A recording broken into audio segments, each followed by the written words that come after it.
आप सभी का हमारे एजुकेशनल चैनल मैकेनिकल पंडित में स्वागत है। आज हम लोग जो टॉपिक देखेंगे वह हमारा टॉपिक है बीट्स। हार्ट बीट नाम सुने होंगे या इवन आप पल्स जब देखते हैं तो ये भी क्या है, एक बीट है। तो हम लोग लास्ट क्लास में harmonic motion, periodic motion, type of vibration और बहुत सब कुछ पढ़ चुके हैं। ज़रा सा रिमाइंड कर लें कि ये आपका हार्मोनिक मोशन है। यहाँ पे हार्मोनिक मोशन में डिफरेंट एम्पलीट्यूड है, ध्यान दीजिए A1 और A2, ये थीटा, ये ओमेगा टी और ये omega t plus phi, P और Q दोनों different amplitude but same frequency पे है। उल्टा भी हो सकता है कि सेम एम्पलीट्यूड हो और यहीं पे Q हो और डिफरेंट फ्रीक्वेंसी हो। That means there is a combination of, you can say that is the combination of A1 amplitude and frequency. ये A1 और A2 भी हो सकता है और ये ओमेगा 1 और ओमेगा 2 हो सकता है। तो इस तरह से अभी हम लोग देखेंगे कि यहाँ पे यदि दोनों आपका फ्रीक्वेंसी क्या है, डिफरेंट है, ओमेगा 1 एंड ओमेगा 2, और ये दोनों का एम्पलीट्यूड क्या है, सेम है। The amplitude is same, that means कि x1 equal to a sine omega 1 t। यहाँ ध्यान दीजिए, ये पॉइंट P के लिए हमने लिखा है x, this is the x। अब ये x इक्वल टू हमने क्या लिखा, a साइन ओमेगा 1 t, और x2 equal to a sine omega 1 t की जगह ओमेगा 1 t प्लस 5 भी लिख सकते हैं या ओमेगा 2 इंटू टी लिख सकते हैं। तो यहाँ पे अभी तक यहाँ पे आप देखे होंगे तो ओमेगा टी प्लस 5 लिखते थे। अब इसी को हम जो है यहाँ पे a sine omega 2 into t लिख दिए। दैट मीन्स कि ये p जो है ओमेगा एंगुलर वेलोसिटी से, दैट मीन्स ओमेगा फ्रीक्वेंसी से, और q ओमेगा 2 फ्रीक्वेंसी से हार्मोनिक मोशन प्रोड्यूस कर रहा है। That means when two harmonic motion passes through the same point in a medium, the resultant displacement at that point is the vector sum of the displacement. If there are two harmonic motion P and Q passes through some point in a medium simultaneously, the resultant displacement at that point is the sum of vector sum of the displacement x1 plus x2 due to two component motion. This superposition of motion is called interference. यदि same frequency है या different frequency है same amplitude पे, तो it may collide somewhere. This is the omega t, this omega 1, this is the omega 2। It may collide और it may interference. तो सबसे पहले ध्यान दीजिए कि इंटरफेरेंस क्या है। तो बेसिकली मैं लिख नहीं रहा हूँ पूरा, लेकिन आपको बार बार समझा रहा हूँ। The superposition of two harmonic motion, superposition of two harmonic motion is called interference, and the phenomena of beat occurs as a result of interference between two harmonic motion of slightly different frequencies moving along the same straight line or circular line in the same direction. Consider that a particular time the two harmonic motion is in the same phase, that means the phase difference is 0. At this stage the resultant amplitude of vibration will be maximum. On the other consideration, when two motion are not in phase with each other, they produce minimum amplitude. That means कि यदि same phase होगा, same phase, that means कि phase difference 0, तो क्या हो जाएगा, ए max मिलेगा आपको, ध्यान रखिएगा। और phase difference that means out of phase होगा, तो then minimum amplitude, out of phase. Again after some time two motion are in phase and produce maximum amplitude and minimum amplitude. That means ये कभी same phase में होगा, कभी out of phase में होगा। जब सेम फेज होगा तो मैक्सिमम एम्पलीट्यूड जनरेट करेगा, और मिनिमम होगा, सॉरी आउट ऑफ फेज होगा तो मिनिमम एम्पलीट्यूड जनरेट करेगा। तो इस तरह से आप देख सकते हैं कि किसी भी कहीं पे ये मैक्सिमम होगा, कहीं पे मिनिमम होगा। इस तरह से कहीं मैक्सिमम होगा, कभी मिनिमम होगा। दैट मीन्स कि ये ऊपर भी जाएगा और नीचे भी जाएगा, और ये कहाँ जीरो से भी पास होगा। That means the process of maximum to minimum, maximum to minimum, minimum to maximum, that means कि रिजल्टेंट एम्पलीट्यूड जो x1 प्लस x2 से आप रिजल्टेंट एम्पलीट्यूड निकालेंगे, that goes on changing from maximum to minimum, this phenomena is basically called beat. That means कि occurrence of maximum to minimum amplitude again and again is known as beat. Now let two harmonic motion of the same amplitude a and slightly different frequencies omega 1 and omega 2. Omega 1 minus omega 2 is equal to delta omega. If x1 and x2 are the displacement, then we can add here x1 plus x2. तो we can write a sine omega 1t plus ये क्या कर सकते हैं हम, common ले सकते हैं। तो यहाँ क्या लिखेंगे, साइन ओमेगा 2 इंटू टी। अब इसको हम ब्रेक करें तो sine a plus sine b का फार्मूला लगा सकते हैं। तो क्या आएगा आपका 2a sine omega 1 plus omega 2 into t cos omega 1 minus omega 2 upon 2 into t. क्या हम x इस 2a cos omega 1 minus omega 2 upon t को b लिख सकते हैं। Let b equal to 2a cos omega 1 minus omega 2 upon 2 into t. तो क्या हम x इक्वल टू, अब यहाँ से x हम फिर से ले लिए, तो x इक्वल टू क्या लिख सकते हैं हम, देखिए तो b 2a cos omega 1 minus omega 2 by 2 into T के लिए हम क्या लिख लिए हैं, b लिख दिए। तो b इंटू क्या हो जाएगा, sine omega 1 plus omega 2 by 2 into t. तो that is your very similar equation. This equation is very much similar to this equation. इसको मान लीजिए 1, इसको 2 और तो इसको हम मान लेंगे क्या 3।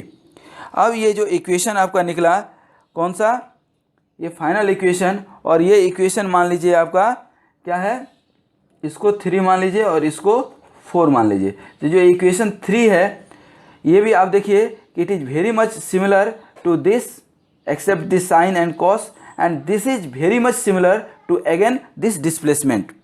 तो अब यहाँ पे यदि हम b का निकालें तो b का हम क्या निकाल चुके हैं, 2a cos omega 1 minus omega 2 upon 2 into T.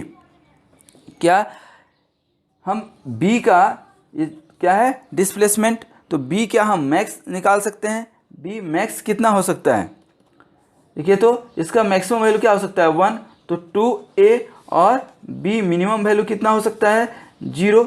That means the vibration और we can say harmonic motion amplitude may go up to maximum 2a, up to maximum 2a।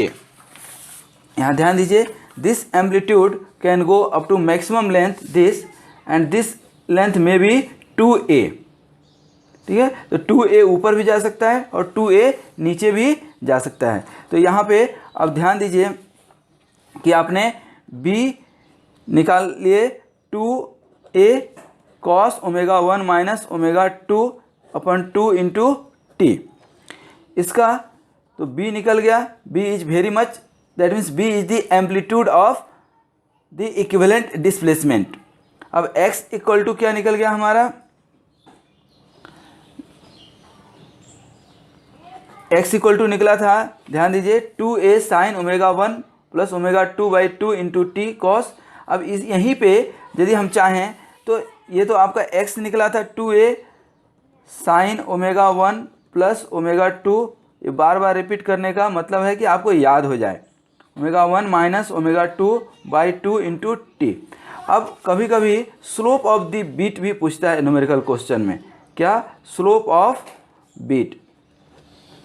तो कुछ नहीं, x को हम क्या निकाल सकते हैं, dx/dt, और इसको हम क्या करेंगे, ये देखिएगा t है, तो इसको हम डिफ्रेंशिएट कर देंगे तो आपका क्या निकल जाएगा, dx/dt।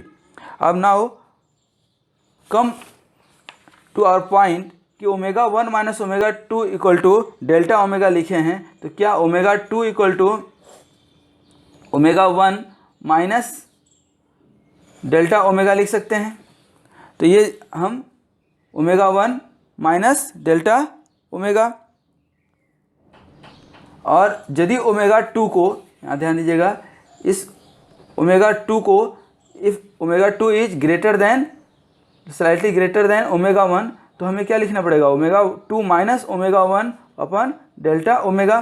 तो ω2 इक्वल टू क्या लिख सकते हैं, ω1 plus delta omega. That will depend on the condition, कि हमको ये कंडीशन दिया ω1 बड़ा है कि ω2 बड़ा है। दैट मीन्स कि डिफरेंस विल बी पॉजिटिव। अभी पॉजिटिव डिफरेंस हमने ले लिया। अब यहाँ ध्यान दीजिए, x इक्वल टू जो सम निकाले थे हम, क्या निकाला गया था, a sine ω1t plus a sine, इस ω2 इंटू टी के जगह पे यही फार्मूला था ना हमारा, a साइन ω2t, यही था हमारा। तो ω2 के जगह क्या लिख सकते हैं, ω1 plus delta omega into t. अब ध्यान दीजिए, इसको ब्रेक कर रहे हैं तो क्या हो जाएगा, a sine ω1t plus a common हो जाएगा, साइन a प्लस b का, sine ω1t cos delta omega t plus again a cos ω1 sine delta omega t। अब यहाँ पे क्या कॉमन ले सकते हैं, a plus a cos delta omega t को हमने कॉमन ले लिया, a और ये a cos delta omega t को हम कॉमन ले लिए, तो क्या हो जाएगा, sine ω1t plus a cos ω1t into sine delta omega t। यहाँ ध्यान दीजिए, फिर से हम वही काम कर रहे हैं, a प्लस a, जिसे addition of two harmonic motion में हमने किया था, याद हो तो, addition of two harmonic motion आपने देखा था कि हम यहाँ पे a1 plus a2 cos phi sine omega t, a2 cos omega t sine, तो इसको हम जैसे यहाँ पे सपोज कर लिए थे, उसी तरह से यहाँ भी हम सपोज कर लेंगे। यहाँ पे आप इसको सपोज कर लीजिए। अब ये क्या हो जाएगा, लेट x, इसको हम मान लें, इस एम्पलीट्यूड को a हम लिख चुके हैं, a1 और a2 लिख चुके हैं, यहाँ b भी लिख चुके हैं, तो इसको हम मान लेते हैं x, capital X cos omega T है, तो कॉस, अब चूँकि हम फाई भी लिख चुके हैं, ठीक ना, तो आप यहाँ पे थोड़ा सा डिफ्रेंशिएट कर सकते हैं। कॉस फाई, चूँकि थीटा हम लिख चुके हैं वहाँ पे, इसलिए थीटा नहीं लिख रहे हैं, तो एक्स कॉस फाई इसको ले लें, और a sine delta omega T को हम क्या लिख लिए, x sine phi.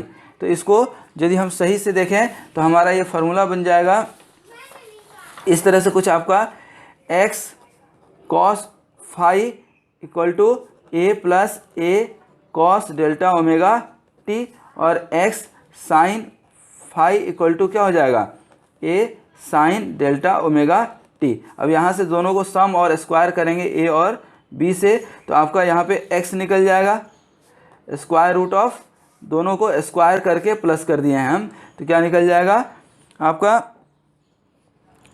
a plus b cos delta omega t का square plus b sine delta omega t का स्क्वायर। क्योंकि हम जब a को रिजॉल्व करेंगे, तो a को रिजॉल्व किए हैं, तो हम यहाँ b इक्वल टू, ध्यान दीजिए, ये जब आएगा तो हम वहाँ पे क्या रख लेंगे, b। तो इस तरह से फार्मूला कौन सा था अपना, यहाँ पे ध्यान दीजिए, x इक्वल टू क्या फार्मूला था अपना, b sine ω1 minus ω1 plus ω2 by 2 into t, ये हमारा फाइनल फार्मूला निकला था। इसी को हमने क्या किया है, ब्रेक किया है। तो इसको ब्रेक करने के बाद ये x मिल गया आपको, और उसी तरह से आपको जब इसको ब्रेक करेंगे तो x इक्वल टू ही, जब इसको आप ब्रेक करेंगे तो आपका स्क्वायर रूट आएगा a square plus b square plus 2ab cos delta omega t, क्योंकि cos square delta omega t sine square delta omega t equal to 1 हो जाएगा, तो बी स्क्वायर निकल करके आ जाएगा। तो दिस एक्सप्रेशन, अब यहाँ पे ध्यान दीजिए कि यहाँ पे वेरिएशन कैसे होगा, cos delta omega T. Cos delta omega t का मैक्सिमम वैल्यू क्या हो सकता है, कॉस डेल्टा ओमेगा टी का मैक्सिमम वैल्यू 1 हो सकता है और मिनिमम वैल्यू -1 हो सकता है। जब 1 होगा, when cos delta omega t is 1, then x equal to, देखिए a प्लस बी, ये 1 होगा तो a plus a square plus b square plus 2ab क्या हो जाएगा, a प्लस बी का होल स्क्वायर का स्क्वायर रूट तोड़ेंगे तो a प्लस बी डायरेक्ट लिख सकते हैं। थोड़ा हम डायरेक्ट लिख रहे हैं because you are people are the engineering students that you can understand. Similarly जब cos delta omega t minus होगा तो a square plus b square minus 2ab का उसका होल स्क्वायर रूट करेंगे तो x इक्वल टू क्या हो जाएगा, a minus b. That means this expression varies from a plus b to a minus b with a frequency difference delta omega, which is the difference of natural frequency of the beat phenomena. So that means the phenomena of going maximum to minimum is called beat. Under the condition of two frequencies being slightly different from each other, the phase difference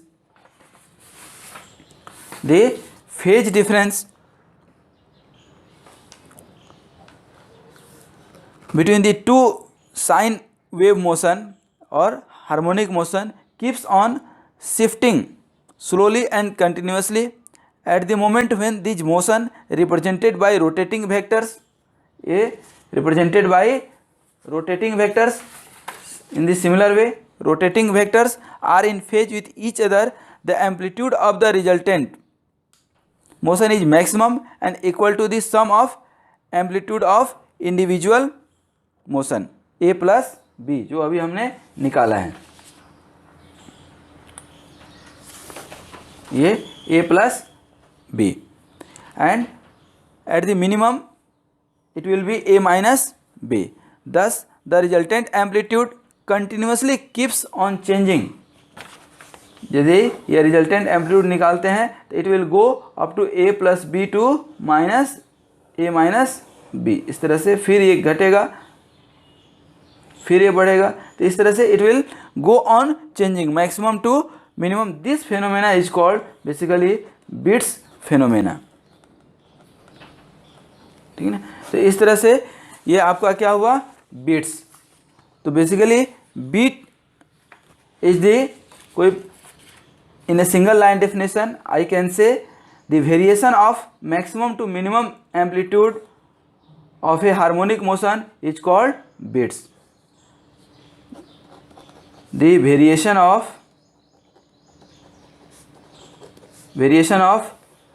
maximum to minimum continuously of two harmonic motion, दो होगा तभी vary करेगा, two harmonic motion is called beat. ये beat बहुत ही important है जो बराबर एग्ज़ाम में जनरली पूछता है। मैं आशा करता हूँ कि आपको समझ में आया होगा, और कोई डाउट है तो आप कमेंट्स एंड कम्प्लीमेंट बॉक्स में डाल सकते हैं। Thank you. Subscribe please, share with your classmates.